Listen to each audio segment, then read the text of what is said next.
அனைவருக்கும் வணக்கம். அருள்மிகு வரந்தரம் ஸ்ரீ 18ஆம் படி கருப்பசாமி திருக்கோவில், நாகைநல்லூர், தொட்டிய வட்டம், திருச்சி மாவட்டம். நம்ம திருக்கோயிலில் தொடர்ந்து ஒரு 18 நாளாக ஒரு மாபெரும் மகா சண்டி ஹோமத்துக்கு சுவாமியோட உத்தரவில் சண்டி ஹோமம் நடந்துகிட்ருக்கு. அந்த சண்டி ஹோமத்தில் இன்றைக்கி நம்ம பார்க்க போகிறது 14வது நாள் பார்க்குறோம். தொடர்ந்து 14 நாள் இதோட நம்ம ஹோமத்தை முடிச்சிருக்கோம். இன்றைக்கி புதன்கிழமை 11ஆம் தேதி நம்ம பார்க்கக்கூடிய ஹோமம் எப்போதும் போல் வழக்கம் போல் மகா மங்கள கணபதி ஹோமம் பார்க்க போகிறோம். இரண்டாவது துர்க்கைக்கு ஹோமம் பார்க்க போகிறோம். ஆனால் இன்றைக்கி ரொம்ப முக்கியமாக குழந்தை இல்லாதவர்களுக்காக சந்தான கோபால பூஜை, ரொம்ப அற்புதமான சந்தான கோபால பூஜை ஹோமம் நடக்க போகுது. அது மட்டும் இல்லை, இன்றைக்கி பணம் செல்வம் சேரணும், நிறைய பணம் சம்பாதிக்கணும், கடன் தீரணும்னு நமக்கு எல்லாத்துக்கும் ஆசை இருக்குது. ஆனால் தொழில் வளத்தில் நம்மளால் நிலைக்க முடியல அப்படிங்கிறதுக்காக ரொம்ப வருத்தப்பட்டு இருக்கோம். இன்றைக்கி நம்ம கோவிலில் அதுக்காக சிறப்பான சத்யநாராயண பூஜை, ஸ்ரீ சத்யநாராயண பூஜையும் சத்யநாராயண ஹோமமும் நடக்க போகுது. இது எல்லா மக்களுக்கும் நன்மையாக இருக்கணும்னு நம்புகிறேன். இந்த பலன் உலகத்தில் இருக்கக்கூடிய அனைத்து மக்களுக்கும் சென்று அடையணும். அதற்காக எங்களுடைய வேள்வி அனைத்து மக்களின் நன்மைக்காக சமர்ப்பிக்கப்படுகிறது. இன்றைய நாள் பூஜை தொடங்கப்படுகிறது.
महालक्ष्मी देवताय नमो नमः. दुर्गोस्वका देवलक्ष्मी महालक्ष्मी देवताय नमो नमः.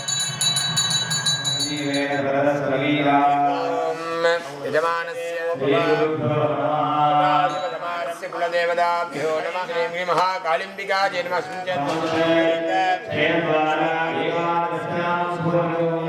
मातारशक्तये नमः.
सूर्यनारायणं ध्यायामि.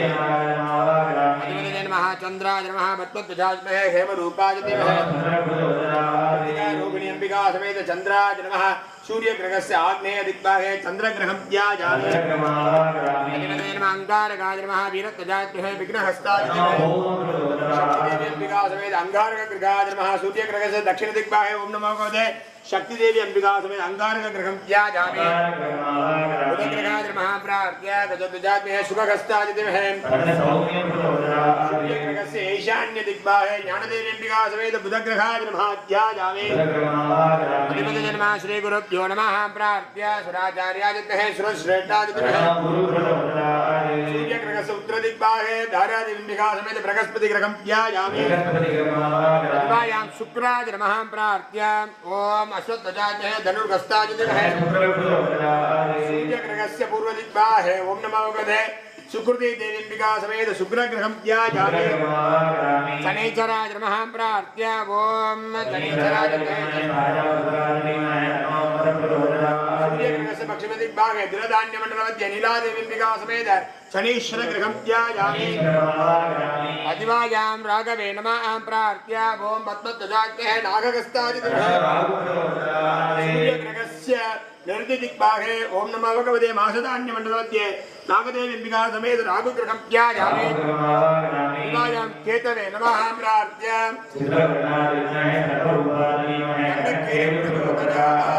सूर्यग्रहस्य वायु दिग्भागे गुलुद्धधान्यमण्डलमध्ये चित्रलेखाम्बिका समेत केतुग्रहं ध्यायामि ओम आदित्याय शोभाय मंगलाय बुधाय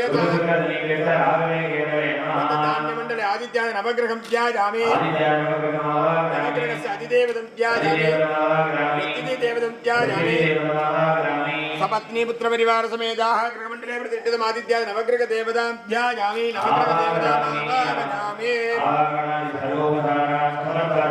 अस्मिन् लक्ष्मीम्बिका समेताः ओम नमो भगवते सत्यनारायणाय नमः प्रार्थ्य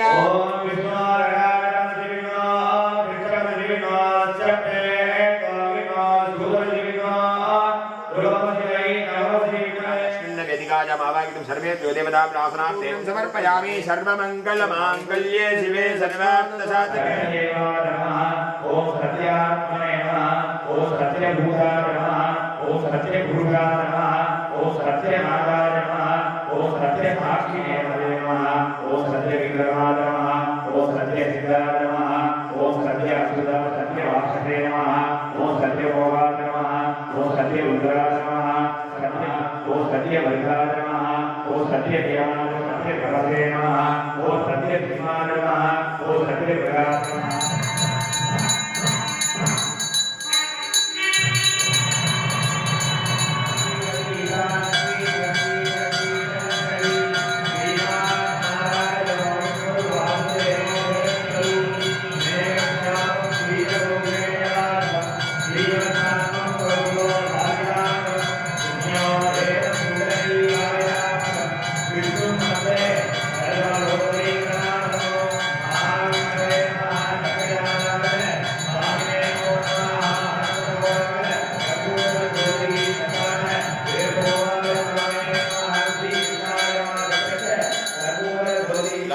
शंभुजामि भवस्वरूपं अभ्यं कृष्टा पठामि ऐशानराज विद्महे लालीराज धीमहि अभ्यं प्रतिष्ठा पठामि वैश्रवणाय नमः अग्नये नमः जलनसनं प्रोक्तं वदवदकल्याणां शंभुजामि अग्निस्य दक्षिणदा ओम नमो भगवते ब्रह्मनिर्मां सर्वज्ञे पूर्चकस्ताय जन्नो ब्रह्म प्रचोदयात् पूर्चक्रमस्य अग्नये नमः पूर्वे परिस्त्रणामि नारायणाय ओम नमो भगवते कृष्णाय नमः ध्यामि कृष्णाय नमः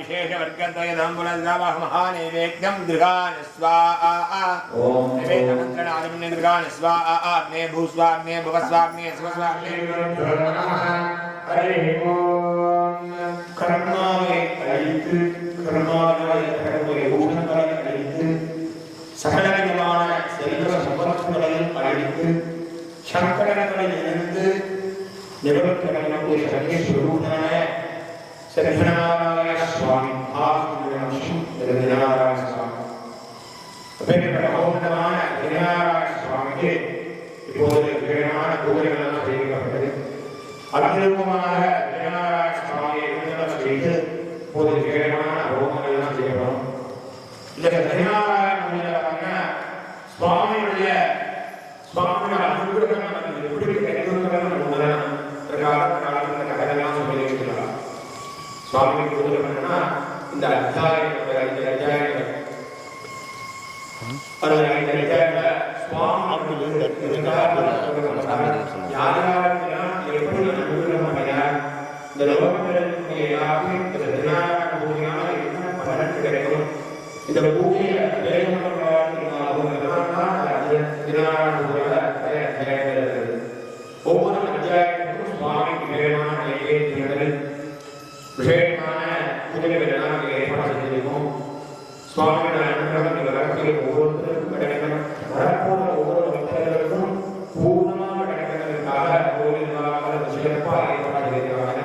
சுவாமிக்கு இந்த அசாயங்களாக இப்போ பூஜை வைத்து உபச்சாரங்களாக செய்து ஒரு ஏரியாக வைக்கிறோம். எல்லாரும் தினநாராயண சுவாமியாக பிரார்த்திப்பது இந்த கதைகளை கேட்டு இந்த கதைகளில் வரக்கூடிய ஒரு குடும்பமாகவும் நம்மளை நினைச்சுட்டு நம்மளுக்கு தினநாராயண பூஜை எல்லாரும் வழிபட்டு சுவாமிக்கு பூர்ணமான பலன் கிடைக்கும். தினநாராயண பிரசாதம் பலம் ஒன்று. தினநாராயண சுவாமி அனுகிரகம் சகலமான செல்வங்களும் சம்பந்தங்களும் நமக்கு சீக்கிரமாக சித்தியாக கிடைக்கும். எல்லாரும் பாரம்பரியமான கிடைக்கிற ஒரு முதியவர்கள்லாம் சேர்ந்து சூத பௌமானி அப்படின்னு சொல்லக்கூடிய ஒரு முனிவர்கள் கேட்கிறார். இந்த கலியுகத்துல சீக்கிரமா வளர்ந்தாலும் செல்வங்கள் எல்லாம் பெறணும், சகல சம்பந்தங்கள் எல்லாம் பெறணும்னா என்ன வழி அப்படின்னு சொல்லி அவர்கிட்ட கேட்கும்போது அவர் சொல்றார், பகவான் விஷ்ணு நாரதர்கிட்ட என்ன சொன்னாரோ அதை நான் அவர்கிட்ட சொல்றேன் அப்படின்னு சொல்றார். ஏன்னா இந்த சன்னியாகாணி பூஜை முதல்ல என்ன ஆரம்பிக்கிறது அப்படின்னா நாரத மகரிஷிதான் இன்னொரு லோகத்துக்கும் போகக்கூடியவர் அவர் தான். அவர் வந்து இந்த பூலோகத்துக்கு வரும்போது பார்த்தோம் அப்படின்னா இந்த மக்கள் எல்லாம் வந்து சுத்தத்தில் இருக்காங்க. பணம் இருக்கிறவனும் சுத்தத்தில் இருக்கான், பணம் இல்லாதவனும் சுத்தத்தில் இருக்கான், குழந்தை இருக்கிறவனும் சுத்தப்படுறான், குழந்தை இல்லாதவனும் சுத்தப்படுறான்.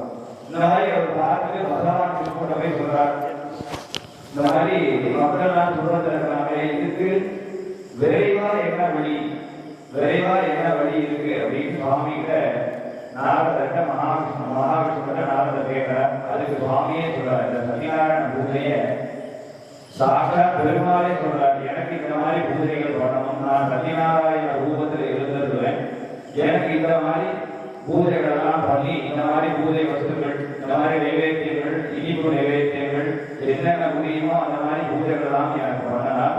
இந்த கலியுகத்துல என்னென்ன வேண்டுதல் இருக்கோ அத்தனை பழங்களையும் நான் கொடுப்பேன் அப்படின்னு சொல்லி சுவாமியே சாட்சாத் வந்து நாரதர்கிட்ட சொல்றார். அந்த நாரத மகரிஷி இதை வந்து பூலோகத்துக்கு உபதேசம் பண்றார். அந்த முனிவர்கள்ட்ட இந்த முனிவர் சொல்லியிருக்கிறார், இந்த மாதிரி இந்த கலியுகத்துல சுவாமியே வந்து சொல்லியிருக்கார், இந்த மாதிரி சத்யநாராயண விரதத்தை மேற்கொண்டு. ஏன்னா இந்த சத்யநாராயண விரதத்துக்கு ஒரு மகிமை என்னன்னா, நம்ம பூஜைகள் பண்றதுக்கு முன்னாடி சுவாமி இடத்துல பிரார்த்தனை பண்ணிக்கலாம். எனக்கு இந்த வேண்டுதல் நடந்தால் நான் மேற்கொண்டு இந்த பூஜைகளை பண்றேன் அப்படின்னா அந்த பூஜைகளை கண்டிப்பா அந்த வேண்டுதலுக்கு அப்புறம் பண்ணணும் அப்படின்றத நம்ம சுவாமிக்கு பிரார்த்திக்கிறேன். முதல் அத்தியாயம் வந்து சுவாமிக்கு சமர்ப்பணம். அஸ்மின்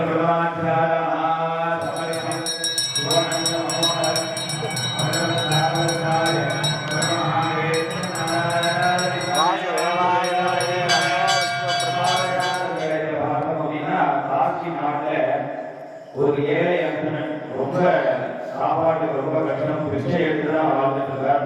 அந்த பிச்சை கூட அவருக்கு சரியா கிடைக்கல. இதை பார்த்துட்டு இருக்கிற மகாவிஷ்ணு ஒரு வேடன் குடும்பத்துல அவர் இடத்துல வரார்.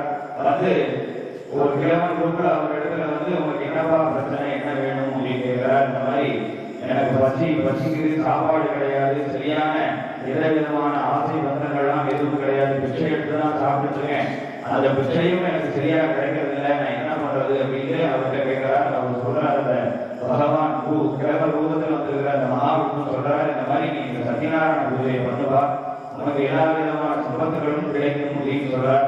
அவர்கிட்ட காசோ பணமோ எதுவுமே கிடையாது, நான் எப்படி பண்ண முடியும், என்கிட்ட ஒண்ணுமே இல்லையே, நான் என்ன பண்றது அப்படின்னு சொல்றார். நீ இன்னைக்கு எப்படியும் கூட பிச்சை எடுக்கவோ, அந்த பிச்சை எடுக்கிற காசு உனக்கு எவ்வளவு வருதோ அதை வச்சு இந்த பூஜைகளை நீ பண்ண அப்படிங்கிறார். அன்றைய தினம் ஒரு பிச்சை எடுக்க போறப்ப பார்த்தீங்க அப்படின்னா எதிர்பாராத விதமா நிறைய பொருட்கள் சேர்ந்தது இருக்கு, நிறைய பிச்சைகள் வருது. அதெல்லாம் சேர்த்து எடுத்துட்டு போய் அவருக்கு ஏதோ இருக்கக்கூடிய இடத்துல வச்சு சத்யநாராயண பூஜையை எந்த அளவுக்கு அவரால் சிறந்தையா பண்ண முடியுமோ அந்த அளவுக்கு பூஜைகள்லாம் பண்றாரு. அது பண்றது கூட அவர் வாழ்நாள் முழுவதும் விடாம பண்ணிக்கிட்டே இருக்காரு. அது பண்ணும்போது பார்த்தீங்கன்னா அவர் நிறைய செல்வங்கள், நிறைய ஆடம்பரமான வாழ்க்கைகள்லாம் நடந்து நல்லா இருக்கார். இதை பார்த்துட்டு ஒரு விரைவு வெற்றி ஒருத்தர் வராங்க சத்யநாராயண பூஜைக்கு காட்டுது. இதை பக்கத்துல இருந்து கேட்டு அவருக்கு பாவம் அன்னைக்கு விரைவு ஒன்னொன்னா வைக்கிற இதெல்லாம் சாப்பாடு கிடைக்கல அப்படின்னு சொல்லி அந்த இடத்துல பிரசாதங்கள்லாம் சாப்பிடலாம் அப்படின்னு அப்படி வரும்போது இவர் பூஜையில கலந்துட்டு அந்த பிரசாதத்தை சாப்பிட்டு இவர்கிட்ட கேட்டு தெரிஞ்சுக்கலாம், இது என்ன பூஜை, இதை எப்படி பண்ணணும், எனக்கு இந்த மாதிரி கஷ்டங்கள்லாம் நிறைய இருக்கு, விரைவுலாம் வைக்கிறத வீட்டுல எல்லாரும் பசியோட இருக்காங்க அப்படின்னு சொல்லி அவர் இடத்துல கேட்டு தெரிஞ்சுக்கிறார். அவரும் அந்த பூஜைக்கு உண்டான விதிகளை சொல்றார். முன்னாலே எவ்வளவு முடியுமோ அந்த பூஜைகளை அளவுக்கு பண்ண அப்படிங்கிறார். அன்றைய தினம் பார்த்தீங்க அப்படின்னா அன்னைக்கு விழாதுகள்லாம் அந்த அளவுக்கு ஒரு விலகெல்லாம் வைத்து அந்த அளவுக்கு பொருள் செல்வங்கள் நிறைய ஏற்படுது. அதை கொண்டு வந்து அந்த செல்வங்களை கொண்டு வந்து அவரும் வீட்டில் பூஜைகள் பண்றார். சத்யநாராயண பூஜைகளை அவர் எப்படி கேட்டு தெரிஞ்சுக்கிறாரோ அந்த அளவுக்கு அந்த பூஜைகளை பண்றார். தொடர்ந்து அவரும் பண்ணும்போது நிறைய அவருக்கு வியாபாரங்கள் நடக்குது, நிறைய செல்வந்தனாக அந்த மாதிரி சொல்லி இந்த 2வது அத்தியாயத்தை முடிக்கிறார்.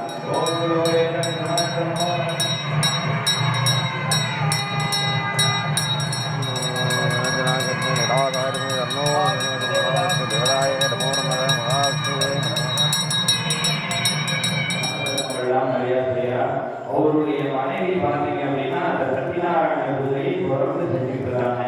இத அந்த அரசவைக்கு வந்து ஒரு வணிகர் கேட்காத என்ன பூஜை அப்படின்னு கேட்கும்போது அந்த அரசர் சொல்றார், சந்தான பாக்கியம் கிடைக்கணும் அப்படின்னு சொல்லிட்டு இந்த பூஜைகளை நாங்கள் பண்றோம் அப்படின்னு சொல்றாரு. உடனே அந்த வணிகர் எனக்கு இந்த மாதிரி சந்தான பாக்கியம் வேணும், இந்த பூஜைகளை எப்படி பண்ணணும் அப்படின்னு கேட்டு தெரிஞ்சுக்கிட்டு அந்த பூஜைகளை பண்றேன். சுவாமிக்கு முன்னாடியே பிரார்த்தனை பண்ணிக்கிறார், எனக்கு சந்தான பாக்கியம் கிடைச்சா அந்த பூஜைகளை பற்றி சுவாமிக்கு பிரார்த்தனை பண்ணிக்கிறார். அதே மாதிரி கல்யாணம் ஆகட்டும் பண்றேன் அப்படின்னு சொல்லிடுறார். அந்த பெண்களுக்கு கல்யாணமும் ஆயிடுச்சு, ஒரு பூஜை நடத்தி வைக்கிறார். அந்த கல்யாணமான மாப்பிள்ளையும் இவரும் வணிகத்துக்கோசரம் கப்பல் வழியா வேற ஒரு இடத்துக்கு வாணிகத்துக்கு போறாங்க. போகக்கூடிய இடத்துல பாத்தீங்கன்னா சுவாமியே வந்து இவருக்கு சோதனை கொடுக்கும். ஏன்னா பூஜைகளை இத்தனை நாட்களா பண்ணவே இல்லை, தொடர்ந்து பண்றேன் அப்படின்னு சொன்னாங்க. அந்த பூஜைகளை பண்ணாதனால சுவாமிக்கு ஒரு சில சோதனைகளை கொடுக்கணும் அப்படின்னு சொல்லிட்டு என்ன பண்றாரு அப்படின்னா, இவர் வாணிகத்துக்கு போயிருக்கூடிய இடத்துல நிறைய செல்வங்கள்லாம் வருது, ரொம்ப எளிதாயிருக்கு அப்படின்னு சொல்லி ஒரு இடத்துல படுத்து தூக்கிறார். அன்றைய தினம் பார்த்தீங்கன்னா அங்க இருக்கக்கூடிய அரசவையிலிருந்து ஒரு பொருட்களாக எடுத்து திருடி போயிடலாம். போராட இவங்க இருந்த இடத்த தாண்டி போனதுனால பின்னாடி வரக்கூடிய காவலர்கள்லாம் இவங்க தான் திருடினாங்க அப்படின்னு சொல்லி இவங்க அரசர் முன்னாடி கொண்டு போய் நிறுத்திடுறாங்க. அரசரும் இவங்களுக்கு தண்டனை விதிச்சாங்க. தண்டனை விதிச்சோன்னா இங்க வாணிபத்துக்கு போன 2 பேருமே வரலையே அப்படின்னு சொல்லிட்டு அம்மாவும் மகளும் இங்க ரொம்ப வருத்தமா இருக்காங்க. சிறையில் அடைக்க சொல்லிடுறார். இங்க ஒரு பக்கத்துல ஒரு இடத்துல சத்யநாராயண பூஜை நடக்கிறது. அம்மாவும் மகளும் போய் அந்த பூஜையில எதிர்பாராத விதமா கலந்துக்கிறாங்க. போற இடத்துல இவங்களுக்கு பிரசாதம் கிடைக்குது. பிரசாதம் கிடைச்சோடனே சுவாமி அதை மகிழ்ச்சியா ஏற்றுட்டு இவங்க பூஜை பரவாயில்ல பரவாயில்ல பூஜையில கலந்துக்கிறாங்க அப்படின்னு சொல்லி அந்த சுவாமியை விருப்பமா எடுத்துட்டு சுவாமியை அந்த அரசருடைய கனவுல போய் அவங்க 2 பேரும் தப்பு பண்ணல அப்படின்னு சொல்லி அவங்களை விடுதலை பண்ண சொல்றார். அதனால சுவாமி 3வது அத்தியாயத்துல எந்த ஒரு பிரார்த்தனை வச்சிருந்தாலும் அந்த பிரார்த்தனைக்கு மூலமா அந்த சத்யநாராயண பூஜை கண்டிப்பா பண்ணிடணும். பண்ணால் அது உண்டான பரிபூர்ணமான பலன்கள். ஏன்னா 3வது அத்தியாயத்துல என்ன சொன்னாங்கன்னா பிரசாதத்தை சாப்பிட்டாலே இந்த பலன் பரிபூர்ணமா கிடைக்குது அப்படின்னு சொல்லுவாங்க. அதனால இந்த பூஜைகளை பண்ணா இன்னும் பலன் பரிபூர்ணமா கிடைக்கும் சொல்லி இந்த 3வது அத்தியாயத்தை முடிக்கிறாங்க. ஓம் மகாவிஷ்ணவே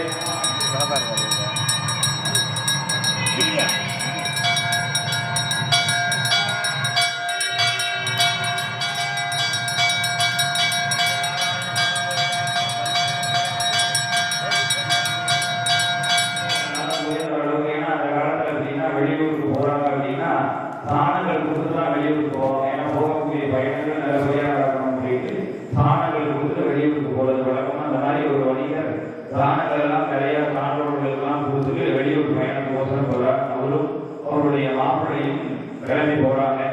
சத்யநாராயண சுவாமி பார்க்கிறார்.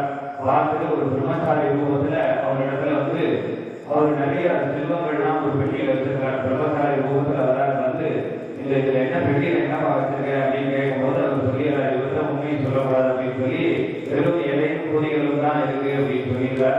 அவரும் அப்படியே ஆகுங்க அப்படின்னு சொல்லிட்டு போயிடுறார். அதை திறந்து பார்க்கும்போது பார்த்தீங்கன்னா உள்ள செல்வங்கள் இருக்கிற இடத்துல அவர் சொன்ன மாதிரி இலையும் செடிகளும் தான் இருக்கு. இதை பார்த்தோம்னா அவருக்கு ஒரே அதிர்ச்சி ஆயிடுது. அதனால அவர் மாப்பிள்ளை சொல்றார், இந்த மாதிரி பிரம்மச்சாரியோட சாபத்துக்கு ஆளாயிடும், அவர் இடத்துல போய் நம்ம இதை கேட்கணும் அப்படின்னு சொல்லி பிரம்மச்சாரி இடத்துல போய் கேட்கிறார். சுவாமி நம்ம தெரியாம தப்பு பண்ணிட்டோம், தெரியாம சொல்லிட்டோம் அப்படின்னு சொன்னோன்னே அவரும் மன்னிச்சு ஆசீர்வாதம் பண்றா. அந்த செல்வங்கள் எல்லாம் ஒரு திரும்ப கிடைச்சது. அவர் நல்லபடியா வாணிபங்கள்லாம் கொடுத்துட்டு அவர் ஊருக்கு போகும்போது அவருடைய மனைவியும் மகளும் ஒரு சத்யநாராயண பூஜையில இருக்காங்க. ஒரே நம்முடைய கணவர் வந்துட்டார் அப்படின்னு தெரிஞ்சோன்னா பிரசாதத்தை சாப்பிடாம அவசர அவசரமா கிளம்பி போயிடுறாங்க. சத்யநாராயண பூஜையில இருந்து பாதியிலே போயிடுறாங்க. பிரசாதத்தையும் எடுத்துக்கல.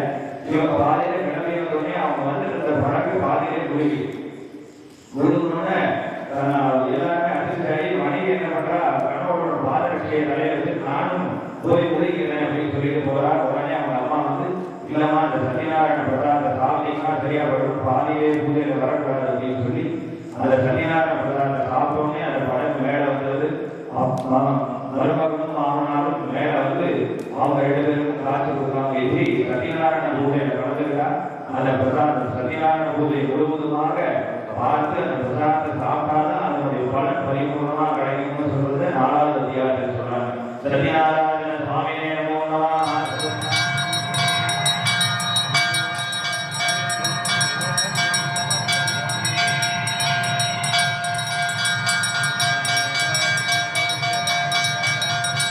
சுந்தரதுவரன் அப்படின்னு சொல்லிட்டு ஒரு அரசன் காட்டுக்கு வேலைக்கு போறார். போற இடத்துல வேலையெல்லாம் முடிச்சுட்டு ஒரு மரத்துக்கடியில கொஞ்சம் ஓய்வு எடுக்கலாம் அப்படின்னு சொல்லிட்டு அந்த இடத்துல படுத்துக்கிறார். அங்க இருக்கக்கூடிய அந்த ஆயக்கூட மக்கள் எல்லாமே சத்யநாராயண பூஜையை பண்ணிட்டு இருக்காங்க. அரசனை பார்த்தோம்னா அரசன் இருக்காரு அப்படின்னு சொல்லிட்டு அவருக்கு பிரசாதத்தை கொண்டு வந்து கொடுக்குறாங்க.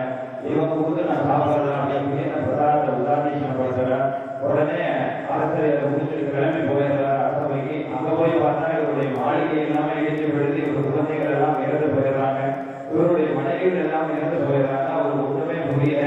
அப்புறம் யோசிக்கும் போது தெரியுது இந்த சத்யநாராயண சுவாமி பிரசாதத்தை கொடுத்தாங்க, அவங்க கையால நான் சாப்பிடக்கூடாது, தப்பு பண்ணனாலதான் இது நடந்தது அப்படின்னு சொல்லிட்டு திரும்பவும் காலையில வந்து அந்த மக்களிலேயே அந்த பிரசாதத்தை வாங்கி சாப்பிட உடனே அவர் இழந்த செல்வங்கள் மனைவி குழந்தைகள் எல்லாமே அவருக்கு திரும்ப கிடைக்கிறாங்க. அதனால இந்த பூஜைகள் யார் பண்றாங்க எதுக்கு பண்றாங்கன்றது முக்கியம் இல்லை.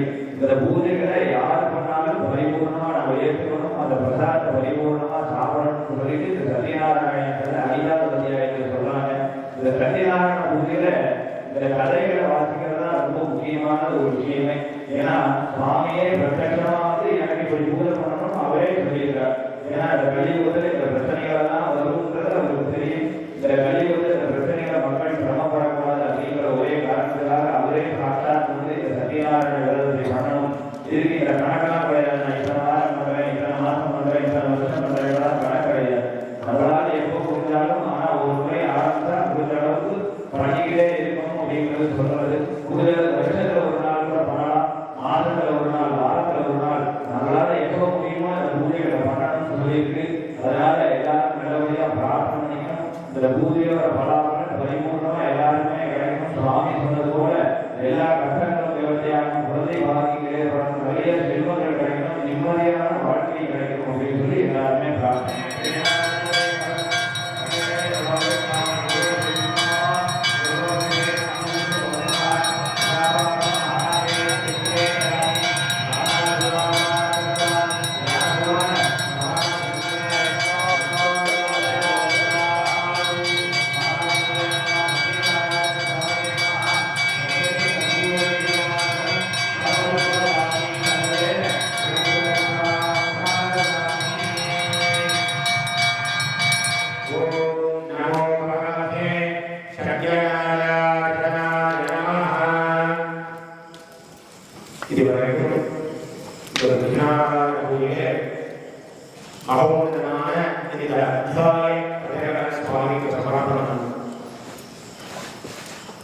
இது ஏன் அப்படின்னா என்ன சொல்லுவாங்கன்னா ஒரு 5 அத்தியாயமா பிரிச்சு நமக்கு புரியணுங்கிறதுக்காக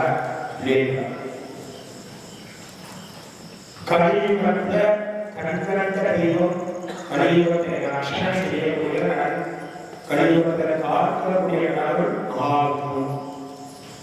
பேர்பட்ட மகாவிஷ்ணு சத்யநாராயண ஸ்வரூபமாக இருந்து ஒவ்வொருத்தரையும் ஒவ்வொரு ஜீவராசியையும் நான் காத்து ரட்சிப்பேன் அப்படின்னு சொல்லிட்டு சத்யநாராயணரை நமக்காக அருளின பூஜை. பூஜை சத்யநாராயண பூஜை பார்த்தீங்கன்னா இறைவனாலே நமக்காக அருளின பூஜை சத்யநாராயண பூஜை. அப்பேற்பட்ட சத்யநாராயண பூஜையில இது வரைக்கும் சொன்ன கணக்கெல்லாம் என்னன்னா ஒரு சூட்சமாக சொல்லணும் அப்படின்னா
विष्णवे स्वा माधवाय स्वा मधुसूदनाय स्वा त्रिविक्रमाय स्वा वामनाय स्वा श्रीधराय स्वा ऋषिकेशाय स्वा दत्तनाभाय स्वा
सर्वेभ्यो देवताभ्यो नमः यथा शुकं तथा स्थानं दृष्ट्वा पठामि श्रीनदाः ओं नमो भगवते सत्यनारायण स्वामिने नमः प्रसादफलसिद्धिवन्तु நாள் நடந்திருக்கக்கூடிய மகா சண்டி ஹோமத்தில் இன்று புதன்கிழமை 14வது நாளாக கணபதிக்கு சிறப்பான பூஜை செய்யப்பட்டது.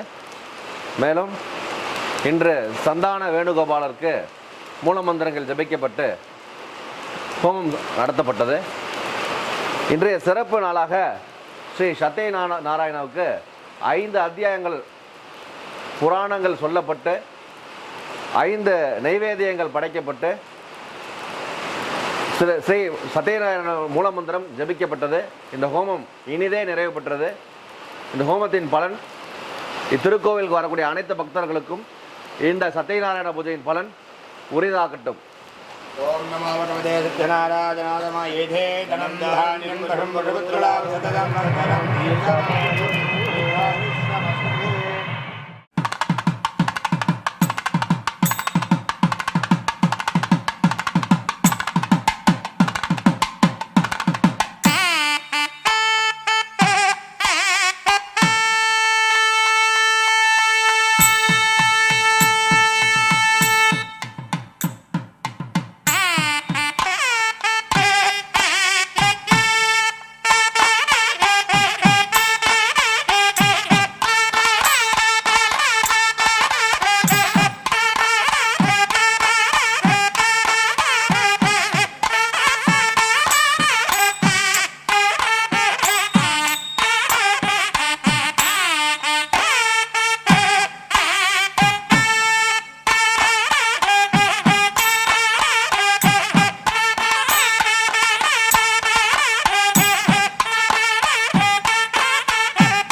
தெய்வம் காக்கும் தெய்வம்.